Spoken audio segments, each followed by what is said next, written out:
आइए साथियों, स्वागत है आपका आपके अपने YouTube channel free education India में। आज हम बात करेंगे सांख्यिकी के बारे में। कक्षा 7 की गणित प्रकाश में सांख्यिकी की बात करेंगे। हम सांख्यिकी के बारे में सोचेंगे, पढ़ेंगे, जानेंगे, एंजॉय करेंगे। ओके, तो चलिए देखते हैं सांख्यिकी क्या है।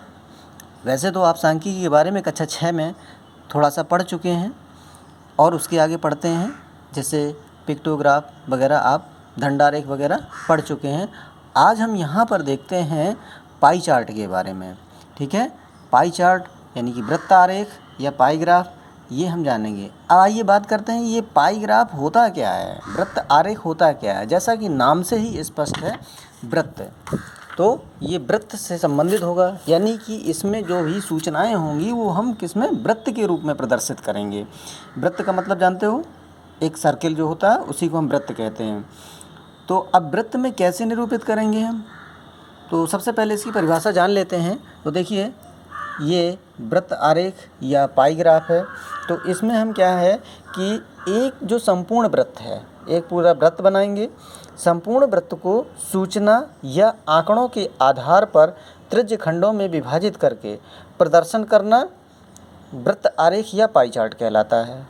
यानी कि ये जो वृत्त है, इसमें इसको हम विभाजित करके, इस संपूर्ण वृत्त को विभाजित करके सूचनाओं का जो प्रदर्शन करते हैं, ये त्रिज्य खंडों के रूप में, ये त्रिज्य खंड कहलाते हैं। ये जो कटे हुए हैं कोण हैं, ये त्रिज्य खंड कहलाते हैं। इन त्रिज्य खंडों के रूप में प्रदर्शित करना ही क्या कहलाता है, वृत्त आरेख या पाई ग्राफ कहलाता है। अब ये जो त्रिज्य खंड होते हैं, ये सूचना के समानुपाती होते हैं। यदि कोई सूचना हमारी छोटी होगी तो त्रिज्य खंड छोटा होगा, सूचना यदि थोड़ी बड़ी हुई तो बड़ा होगा, और बड़ी हुई तो और बड़ा होगा, और यदि और ज़्यादा बड़ी हुई तो हमारा जो त्रिज्य खंड है वो और ज़्यादा बड़ा होगा। तो ये जो त्रिज्य खंड है, त्रिज्य खंड सूचना के माप या उसके द्वारा जो निरूपित सूचना होती है उसी के समानुपाती होता है।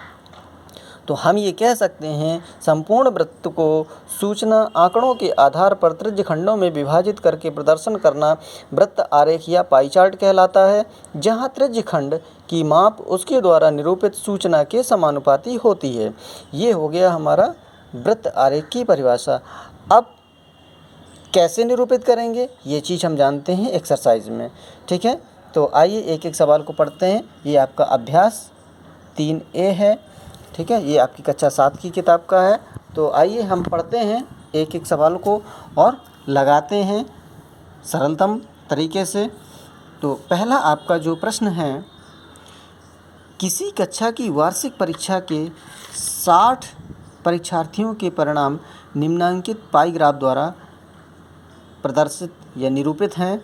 चित्र देखकर बताइए। ये देखिए, ये आपका पाई ग्राफ बना हुआ है। अब इस पाई ग्राफ में ये सूचनाएं प्रदर्शित हैं। हमें क्या करना है, हमें इसके द्वारा जो निरूपित सूचना है उस पर आधारित कुछ प्रश्न हैं, उनके उत्तर देने हैं। तो आइए कैसे उत्तर देते हैं ये जानेंगे हम।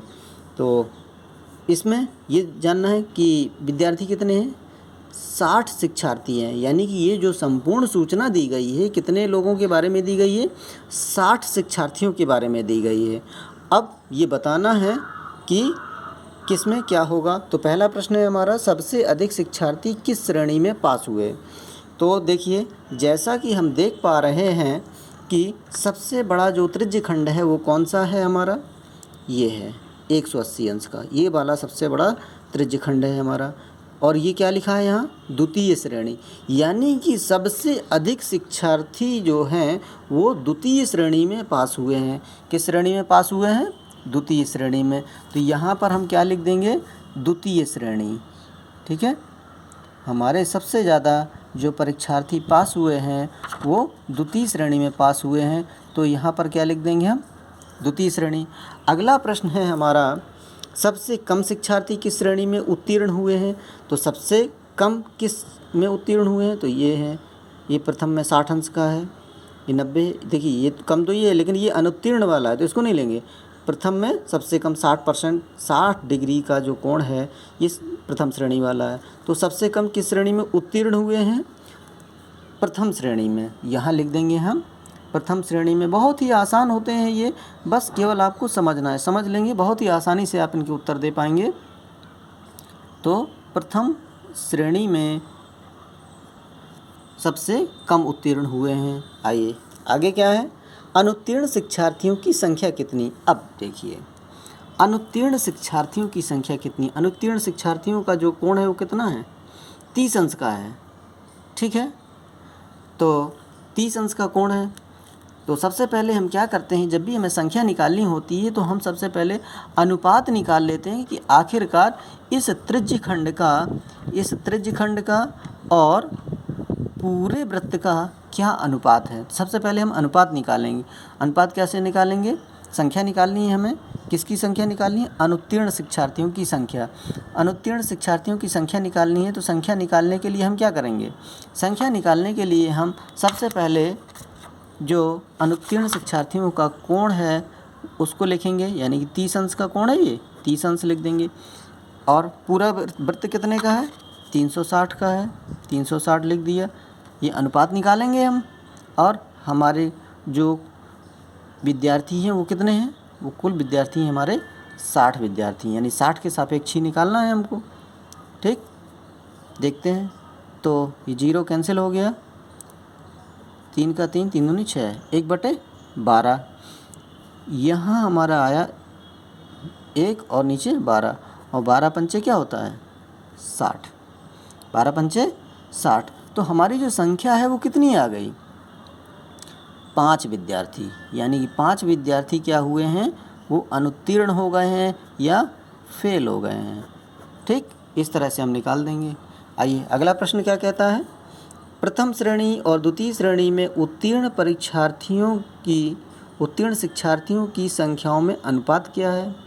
अनुपात निकालना है। तो देखिए अनुपात हमें को निकालना है प्रथम श्रेणी और द्वितीय श्रेणी में। प्रथम श्रेणी और द्वितीय श्रेणी में अनुपात निकालना है। तो अनुपात जो कोणों में अनुपात होगा वही उनकी उत्तीर्ण संख्या में अनुपात होगा। तो हम यहाँ पे अनुपात निकाल देते हैं। अनुपात निकालने के लिए क्या करते हैं, अनुपात निकालने में हम पहले जो कहा है उसको रखेंगे और इसके बाद में जो कहा है वो रखेंगे। तो सबसे पहले क्या है हमारा प्रथम श्रेणी। तो प्रथम श्रेणी में कितना है, 60 अंश है। 60 अंश का कोण है पहले त्रिज्यखंड का, और दूसरे त्रिज्यखंड का कितना है, 180 है। तो बटे में 180 कर देंगे।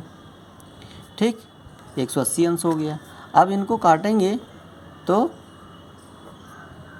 3, यानी कि इनका जो अनुपात है वो क्या आ जाएगा, 1:3। तो इनका जो अनुपात है वो क्या आ जाएगा, 1:3। ये क्या है, प्रथम और द्वितीय श्रेणी। यानी यहाँ लिख देंगे प्रथम अनुपाते द्वितीय। प्रथम और द्वितीय श्रेणी का जो अनुपात है वो कितना है, 1:3 है। तो इस तरह से हमने जो वृत्त में जो सूचनाएं दी थी उनके आधार पर दिए गए प्रश्नों के उत्तर हमने दे दिए हैं। आप भी इसी तरह निकाल सकते हैं। बहुत ही सरल सवाल हैं, आप बड़ी आसानी से इनको कर सकते हैं, बस थोड़ा सा समझना होगा, समझ लेंगे बड़े आसानी से आएंगे। अगला सवाल देखते हैं, भारत के किसी शहर में तेज गति एवं यातायात नियमों का पालन न करने के कारण विभिन्न साधनों से यात्रा कर रहे सड़क दुर्घटना में घायल व्यक्तियों की प्रतिशत दरों का पाई ग्राफ निम्नवत है। देखिए यहाँ पर भी एक क्या है, पाई ग्राफ बना हुआ है। अब पाई ग्राफ के आधार पर हमें फिर से सूचनाओं यानी कि सवालों के जवाब देना है। कैसे देंगे, ठीक उसी तरह से जैसे हमने पहले प्रश्न में किया हुआ है। हम इसमें आपको मौखिक बता रहे हैं, तो आप इसको समझ करके फिर कॉपी में करेंगे।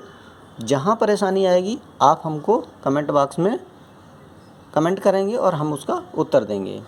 ठीक है, ये आपका क्या है, ये आपका पाई ग्राफ है।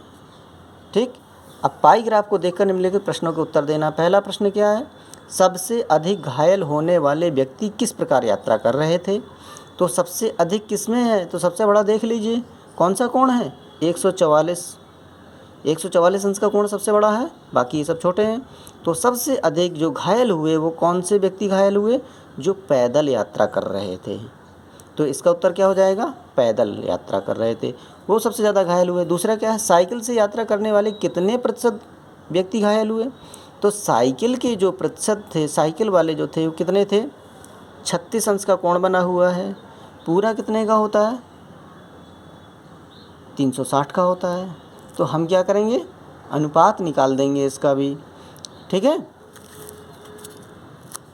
ठीक, अनुपात निकाल देंगे।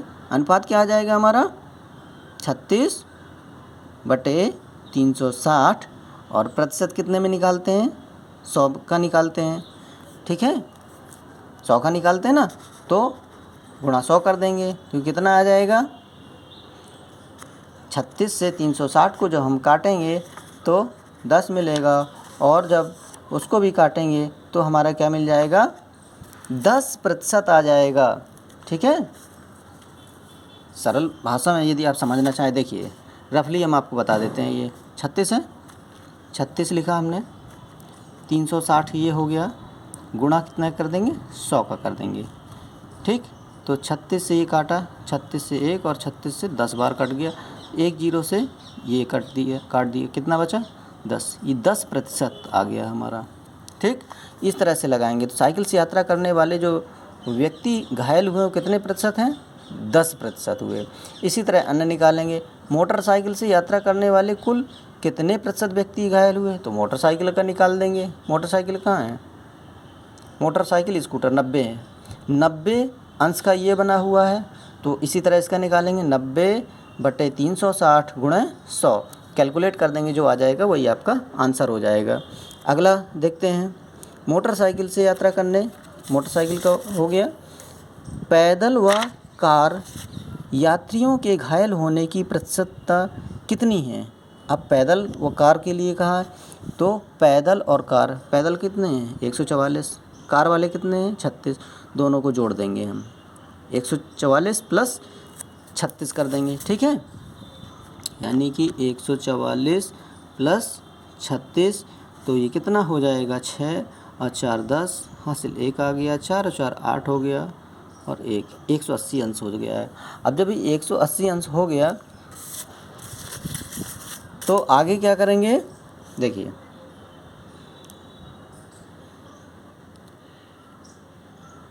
हाँ, पैदल कार यात्रियों घायल होने को, तो कितना आ गया हमारा, 180 आ गया, बस वही प्रतिशत का पूछा, तो अब 180/360 कर देंगे और गुणा 100 कर देंगे, तो 18 दूनी 36, 2 आ गया, और ये 5, ठीक है, तो कितना 50% आ गया, ये 50% है, आधा वृत्त इन्हीं ने कवर किया हुआ है।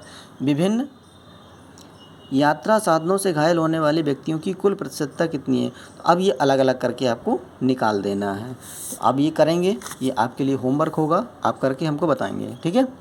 आगे देखते हैं, पंचायत भवन के प्रांगण में वृत्ताकार क्षेत्र में फूलों के पौधे लगे हैं, इसमें आधे क्षेत्र में गुलाब, 1/3 क्षेत्र में गेंदा तथा शेष में डहेलिया के पौधे हैं, इसको पाई ग्राफ द्वारा प्रदर्शित कीजिए। तो हमें क्या करना है, इनको प्रदर्शित करना है पाई ग्राफ के द्वारा, तो हम अब इनको देखेंगे कि पाई ग्राफ से कैसे प्रदर्शित करेंगे, ठीक है।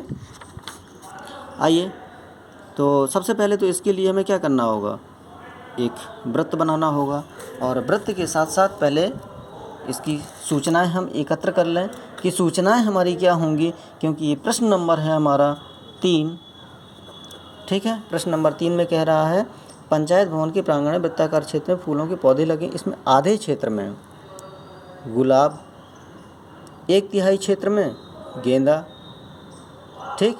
तो हम संपूर्ण कोण कितना होता है, संपूर्ण कोण कितना होता है, 360 अंश का होता है, ठीक।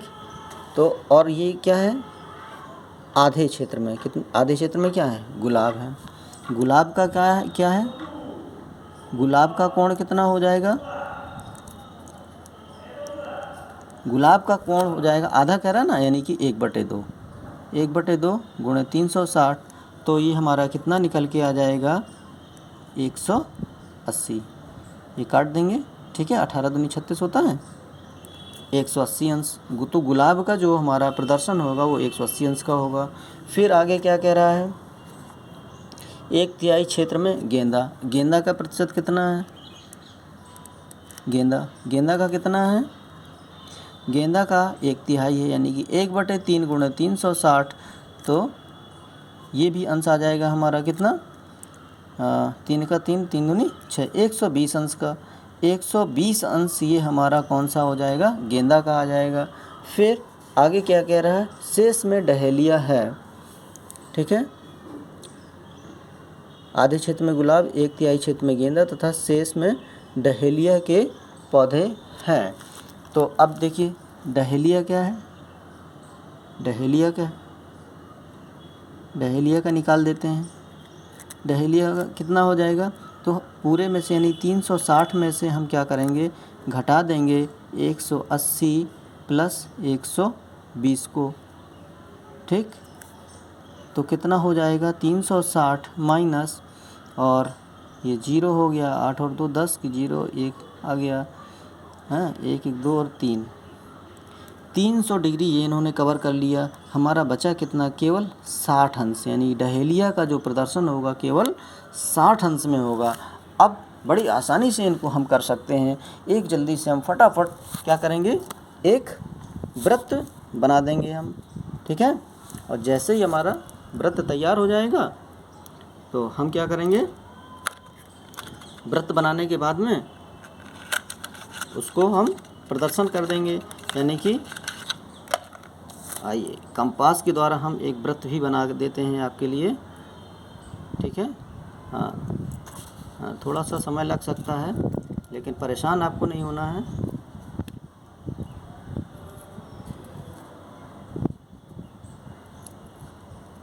आइए एक वृत्त बनाते हैं जल्दी से। ये देखिए, किसी भी त्रिज्या का, यहाँ क्या है कि त्रिज्या का कोई मीनिंग नहीं है कि हमें कितना लेना है, कितना भी हम वृत्त ले लेंगे अपनी सुविधानुसार। जितने में हमारा प्रदर्शन साफ तरीके से हो जाएगा उतना ही हम वृत्त लेंगे। ठीक है, इस तरह से ये देखिए ये वृत्त बन गया हमारा। ठीक, अब जब ये वृत्त बन गया, इसमें हमें प्रदर्शन करना है। सबसे पहले हमारा गुलाब का है, तो आधा क्षेत्र तो हम गुलाब के लिए निकाल देंगे। ठीक है, चलिए आधा क्षेत्र, ये हमारा सेंटर पॉइंट है। सेंटर पॉइंट से हम एक यहाँ से ये लाइन खींच देते हैं। ये हमारा गुलाब का हो गया। ठीक, ये हमारा किसके लिए है, ये गुलाब का क्षेत्र है। गुलाब का कितना है, 180 अंश। अब अगला क्या है, गेंदा का। गेंदा का कितना है, 120 है। अब देखिए गेंदा का 120 है, तो हम ये इसका प्रयोग करेंगे, प्रोटेक्टर का प्रयोग करेंगे, जिसको हिंदी में चांदा कहते हैं। अब 120 निकालना है, तो 120 हमारा कहाँ आएगा, ये देखिए ये लिखा है 120 यहाँ पर। तो यहाँ हम एक छोटा सा चिन्ह बना लेते हैं। ठीक है, तो ये 120 है, तो ये कहाँ से आएगा, यहाँ से आएगा। अब इसको इससे मिला देते हैं, चिन्ह हमने देख केंद्रीय बिंदु से मिलाएंगे, केंद्रीय बिंदु से हम मिलाएंगे ये। तो ये हो गया हमारा किसके लिए, गेंदा के लिए हो गए। 120 बनाना था ना, 120 अंश ये गेंदा का हो गया, और शेष जो 60 अंश बना, ये कितना बचेगा, ये 60 अंश बचेगा हमारा। तो ये किसका हो गया, ये डहेलिया का हो जाएगा। तो इस तरह से ये प्रदर्शन हमारा हो जाता है। ठीक, तो इस तरह से ये हमारा तीनों प्रकार के जो फूल हैं उनका प्रदर्शन हो जाता है। ठीक है, तो सबसे पहला काम होता है इनका कोण निकालना। जैसे ही हमारा कोण निकल आता है, हमारा प्रदर्शन पूर्ण हो जाता है। ठीक, आइए अगले सवाल में बढ़ते हैं। थोड़ा सा समय लग रहा होगा, लेकिन परेशान होने की बात नहीं है, क्योंकि देखिए जब तक समझ में नहीं आएगा तब तक कोई फ़ायदा नहीं है पढ़ने का। तो समझ में आना चाहिए, और समय लगता है तो लगने दीजिए। अगला है, किसी समूह में, चौथा प्रश्न है हमारा, किसी समूह में कुल 36 विद्यार्थी हैं, उनकी पसंद के गुलाब के रंग के आधार पर पाई ग्राफ बनाया गया है। पाई ग्राफ देखकर अलग अलग रंग पसंद करने वाले शिक्षार्थियों की संख्या दी गई सारणी में लिखिए। अब ये दिए गए हैं, इनकी संख्या में सारणी में लिखना है। तो देखिए ये सारणी ये बनी हुई है यहाँ पर, ठीक, और ये हमारा सवाल है। तो इससे लिखना है 180 अंश। देखिए क्या लिखा है, ये पहला है गुलाबी। गुलाबी कितना है, 180 अंश है। तो इसमें भी आपको बिल्कुल भी परेशान नहीं होना है और उसी तरह से निकालना है जैसे हम निकालते हैं। तो 180 अंश है तो 180 बटे 360 कोण का कोण से अनुपात निकालेंगे, ठीक है। और कुल शिक्षार्थी हमारे कितने थे, 36 शिक्षार्थी थे, ठीक। गुणा कर देंगे यहाँ हम 36 का, ठीक है। ये हमारा कोण नहीं है तो इसमें ये बिंदी नहीं लगाएंगे, ये ठीक है। अब इस काटेंगे, 18 दूनी 36, 2 आ गया और 2 से फिर 18। तो ये हमारे कितने आ गए, यहाँ पर शिक्षार्थियों की संख्या हमारी 18 आ गई। फिर इसी तरह सफ़ेद का है, केंद्रीय कोण हमारा 60 अंश का है, 60 लिखेंगे, नीचे 360 रहेंगे, नीचे पूरा ही लिखा जाता है। फिर इसमें वही 36 का गुणा कर देंगे, ठीक। तो 60 से काटा, 6 6 36, 6 बार आ गया, 6 से ये कट गया 6, तो इसमें कितने आ गए, 6 आ गए। इसी तरह यहाँ कर देंगे 120 बटे 360 गुणे 36, ठीक है। 12 तिया 36, 3 होगा, 3 का 3, 3 12 यहाँ पर आ गए। इस तरह से ये हमारे सभी शिक्षार्थियों की संख्या आ जाती है। ये आप कॉपी में करेंगे, शॉर्ट में हमने समझा दिया, हिंट किए, ठीक है, इसीलिए इसको बताया नहीं, क्योंकि जब तक अभ्यास नहीं करेंगे तब तक आपको आएगा नहीं। तो अभ्यास बहुत ही ज़रूरी है, आप अभ्यास करेंगे और जहाँ दिक्कत आएगी वो आप हमसे पूछेंगे, ठीक है, तभी आपको गणित अच्छे से आ पाएगी। तो आइए अगला प्रश्न देखते हैं। किसी संकुल के 4 विद्यालयों के कक्षा 7 के शिक्षार्थियों की टीमों के लिए गणित क्विज का आयोजन किया गया। उनके द्वारा प्राप्त अंकों के आधार पर पाई ग्राफ बनाइए। यहाँ पर एक पाई ग्राफ बनाना है। ये 4 विद्यालय हैं, विद्यालय ए, बी, सी और डी, 4 विद्यालय हैं। अब 4 विद्यालय में क्या हुआ है कि अंक मिले हैं। ए विद्यालय को 20 अंक मिले हैं, बी को 25 अंक मिले हैं, सी को 30 अंक मिले हैं और डी को 15 अंक मिले हैं। इस तरह से अंक मिले हैं। तो अब यहाँ पर क्या पाई ग्राफ बनाना। अभी तक हमको ग्राफ दिया गया था और सवाल पूछे गए थे। अब यहाँ पर सूचना दी गई है और ग्राफ पूछा गया है, यानी कि उल्टा काम है। निकालते हैं, आपको पूरी तरह से आना चाहिए, कुछ भी कहें।